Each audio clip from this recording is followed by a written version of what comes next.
2, 3, 4. Shia killing no more. 1, 2, 3, 4. Shia killing no more. A group of Muslims assembled in Midtown Manhattan, just one block from the United Nations headquarters, to condemn the recent brutal attacks of the Nigerian military on Shia Muslims. Muslims from across the New York and New Jersey area gathered to protest and demand freedom for Sheikh Zakzaki. We demand the immediate and unconditional release of Sheikh Zakzaki and all the other detainees that have been illegally detained by the Nigerian military and the government. So we are here together in this cold weather, not just in New York.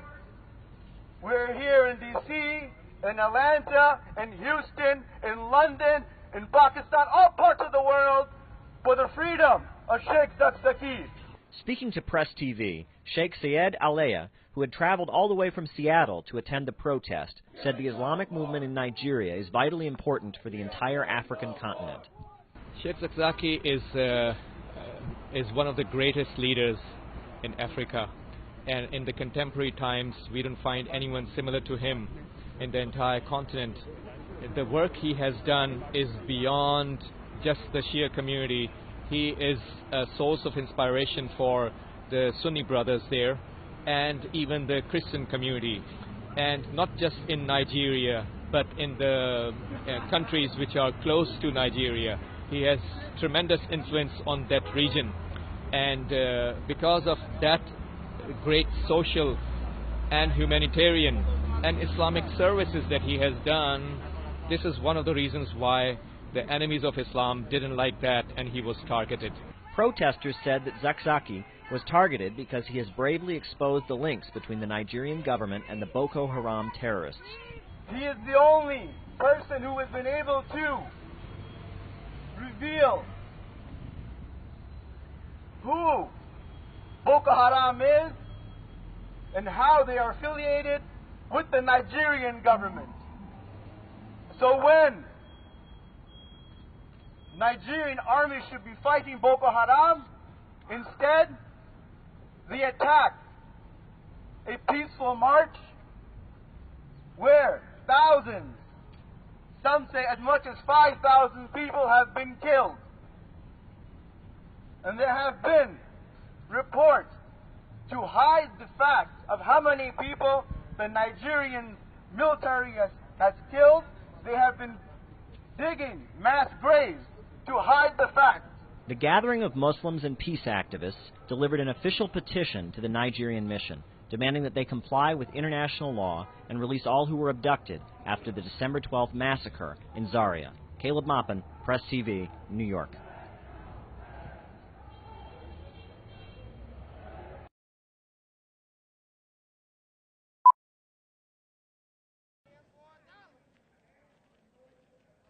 A sea of faces on the National Mall as thousands came to listen to Minister Louis Farrakhan, the leader of the Nation of Islam, speak on the state of Black America.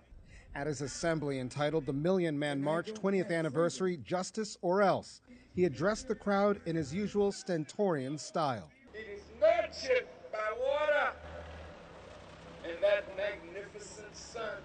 Those who came to listen searched for solutions on how to move Black America forward. Well, hopefully the impact would be for us to pull together and remember this. For others, it was about nurturing the next generation of leaders, a suggestion that Farrakhan made during his speech. I got a lot of work to do. I got my son right here that I got to raise and lead on the right path so he don't be the next Trayvon Martin.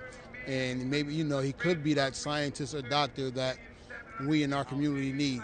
Farrakhan's speech lasted more than 2 hours. He called for more responsibility in the Black community for inner-city killings and for the government to investigate recent high-profile killings of unarmed African-American men and women. When he speaks about our defense, police in our own neighborhoods, that's one action that I would like to be a part of changing.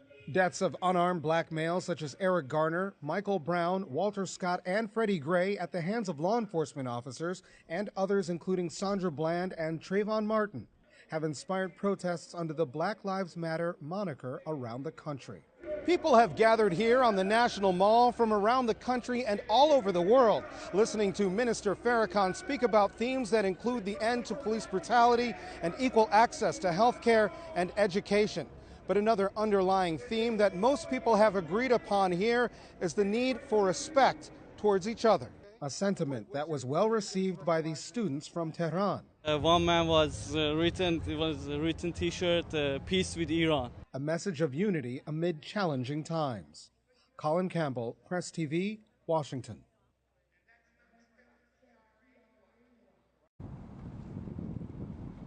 أعاد الأمين العام للأمم المتحدة بان كيمون التأكيد على حق الشعب الفلسطيني في إقامة دولته المستقلة والانضمام إلى كافة المعاهدات والاتفاقيات الأممية بما في ذلك المحكمة الجنائية الدولية دون أن يتعرض لخطر العقوبات الاقتصادية أو التهديد بقطع المساعدات المالية التي قد تأتي بنتائج عكسية. ودعا الأمين العام للمنظمة الدولية الحكومة الإسرائيلية للابتعاد عن اتخاذ الإجراءات أحادية الجانب التي ستلحق الضرر بالسلطة الوطنية الفلسطينية والتي من شأنها أن تؤثر على مستقبل محادثات السلام بين الجانبين، مؤكدا في الوقت ذاته على أن الوضع الراهن قد لا يستمر للأبد وسيعرض الأمن والاستقرار في المنطقة للخطر. State of Palestinians was accorded non-state observer status by the General Assembly, and in accordance with their status, they have taken their own decision to accede to international agreement and conventions and treaties. That is their right. We have taken procedural administrative measures. This will become effective as of 1st of April. And it is important that the parties concerned create a favorable atmosphere, whether it is political or social and whatever it may be, conducive to the smooth progress of peace talks, to fully cooperate and sit down together and address all these pending issues, root causes of the issues. Otherwise, if they continue like this way, there is no guarantee that we will not have any other tragic confrontation as we have been experiencing during 3 times already during the last 6 years. وهذا ما أكد عليه أيضا سفير المملكة في المنظمة الدولية داعيا الأسرة الدولية للوقوف إلى جانب الشعب الفلسطيني والابتعاد عن التهديد بفرض إجراءات عقابية على الشعب والقيادة الفلسطينية الداعية لإقامة الدولة المستقلة التي تحقق أهدافه وتطلعاته. الجانب الفلسطيني يمارس حقه فيما يقوم به في الوقت الحاضر، والمفاوضات ينبغي أن لا تؤخذ رهينة لرغبات إسرائيل وشروطها. لا نتوقع أن يكون هناك ممارسة جادة لهذه العقوبات، لأن العقوبات إذا مورست فسيكون تأثيرها عكسيا، تضعف السلطة الفلسطينية وتضعف قدرتها على السيطرة على الأوضاع الأمنية والاقتصادية في الأرض المحتلة، ولذلك لا نتوقع أن يكون هناك استمرار أو إقدام على مثل هذه العقوبات. بدوره رفض الجانب الفلسطيني الدعوات التي تمارسها بعض الدول خاصة الولايات المتحدة وإسرائيل والداعية لقطع المساعدات المالية عن السلطة الفلسطينية، مؤكدا على أن المبادئ الديمقراطية الغربية لا تختلف كثيرا عما قامت به السلطة الوطنية الفلسطينية. نحن نعتقد على أن الطريق الذي نسلكه هو طريقا سلميا قانونيا حضاريا، وهذا حق للشعب الفلسطيني ولدولة فلسطين أن تسلكه. وإذا هناك جهة يجب أن تعاقب، يجب أن يعاقب الذين يخالفوا القانون ويرتكبوا جرائم ضد الإنسانية وجرائم حرب.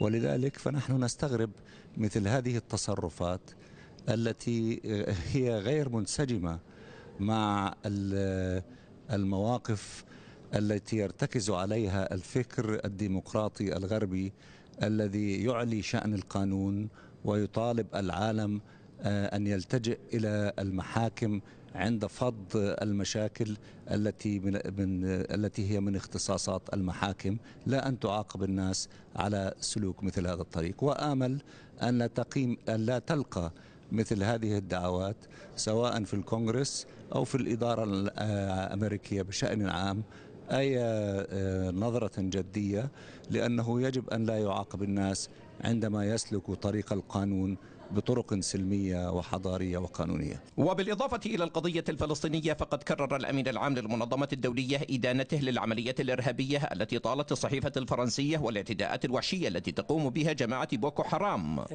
مؤكدا في الوقت ذاته على أن الأعمال الإرهابية التي ترتكب باسم الإسلام لا علاقة لها بالدين الإسلامي. وحذرت الأمانة العامة من خطورة المرحلة الحالية التي تشهدها الأراضي الفلسطينية المحتلة، داعية الأسرة الدولية للتمييز بين الحق الفلسطيني بالانضمام إلى المنظمات الدولية واستئناف محادثات السلام بين الجانبين الفلسطيني والإسرائيلي. حسن أبو زيتون، الإخبارية من أمام مقر المنظمة الدولية، نيويورك.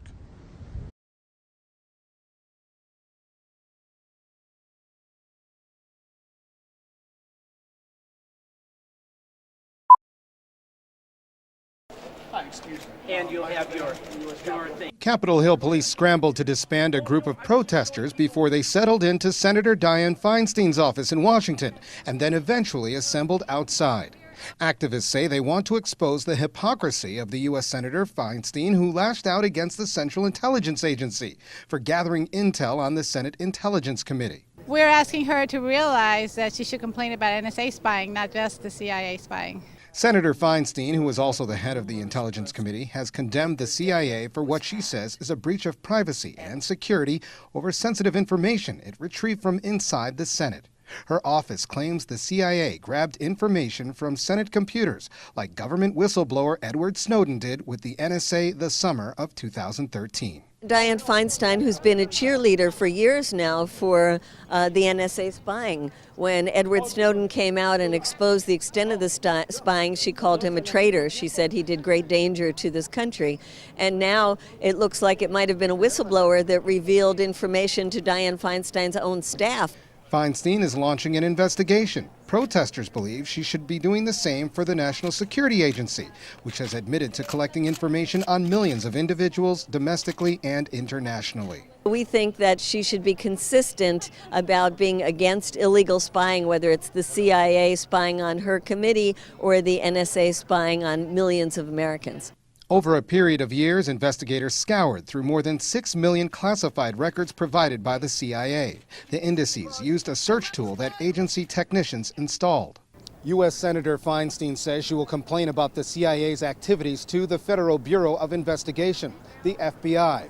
Meanwhile, protesters here say they will continue to put the pressure on the U.S. Senator to force CIA Director John Brennan to resign. Brennan says his agency has done nothing wrong. Colin Campbell, Press TV, Washington.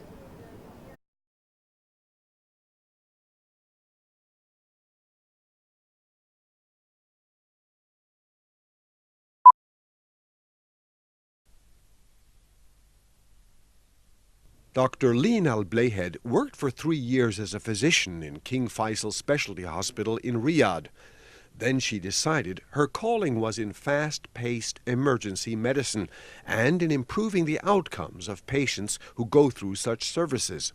She came to America and did a master's degree in hospital administration and patient safety and has just started her 3-year residency. In emergency medicine especially, it's very prone to errors because it's a dynamic, fast-paced industry where you have a patient who may not be awake to tell you his past history, and you just have to deal with what you have right now. So it's kind of prone to a lot of patient safety issues, let me say. And not especially in Saudi Arabia. No, everywhere in the world, not especially in Saudi Arabia. But like I said, getting all this science and knowledge from here and implementing it back in Saudi Arabia is the key to what we're trying to do and how we're trying to help Saudi Arabia become a better healthcare industry where it can rival countries like the U.S. or Britain or Australia. We just want them, because it does have all the resources. Saudi Arabia is a very generous country with all the resources, and it just needs the knowledge and the manpower, which is happening right now with this King Abdullah scholarship. Dr. Michael Bond is in charge of the residents working in the hospital's emergency medical department. Our goal is to train future emergency medicine physicians everywhere. Our department has a really global mission. We're trying to improve emergency medicine across the world also. So we have a big international section, and by having a relationship with Saudi Arabia and having their residents come, we hope they'll go home and then improve emergency medicine there. Once they're in my program, I don't look at nationalities. Same standards, same everything. They got to live up. For me, the University of Maryland name means a lot, and they got to live up to that name and represent us well when they leave here. Dr. Al-Blayhead says she is very happy to be working in the emergency room of a busy big city American hospital. And although such training is expensive, she says it will pay off handsomely for the kingdom. It would be nice to borrow the experience of places like the United States who are fundamentally prepared for medicine and have been here for many, many years. So sending residents or trainees to come to the States, gain the experience and knowledge they need from here, take it back to Saudi and just implement it in Saudi Arabia. It's just phenomenal what they're doing right now in Saudi Arabia. It's just not it's not reinventing the wheel. You just start, where people have finished and just take on from there. Due to a contract recently concluded between the Saudi Arabian Cultural Mission here in America and the hospital, there are a total of 6 Saudi doctor residents in the department, more than from any other foreign country. Dr. Leen Al-Blayhead's passion is emergency medicine. She recently finished a master's program in patient safety and has just begun her 3-year residency program here. Her goal is to return to the kingdom and help make emergency medical treatment there among the best in the world. Burton Bolak, KSA 2, Washington.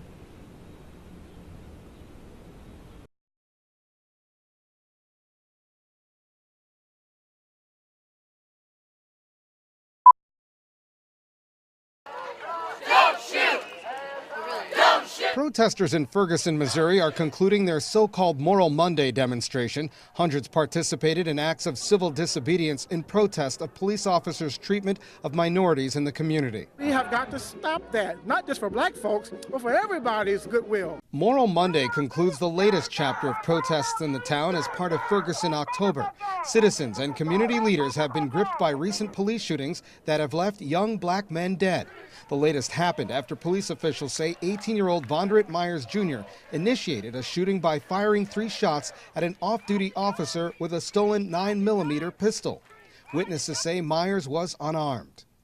In August, police shot and killed 18-year-old Michael Brown. Witnesses say that Brown was unarmed when police officer Darren Wilson, who was white, shot and killed him after what police say was an altercation. However, residents in the community say the incidents go beyond race. If you look at the crowd, you can tell that it's a diverse crowd. It's not just black people. It's not a black issue, and you can tell that the people here understand that.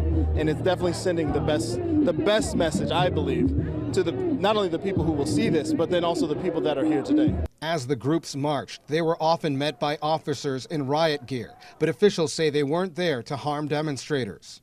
Just to make sure that everybody knows that we're here, that everybody's calm and everybody's relaxed for the weekend. Many of the police held cans of pepper spray and smacked their shin guards as demonstrators approached. The recent arrest this week of human rights activist and known Obama critic Cornel West is gripping worldwide attention. Police took West into custody during an act of civil disobedience with other protesters. Protesters say they'll continue to unite until police officer Wilson is charged in Michael Brown's death. Wilson is on administrative leave pending the investigation. Colin Campbell, Press TV, Washington.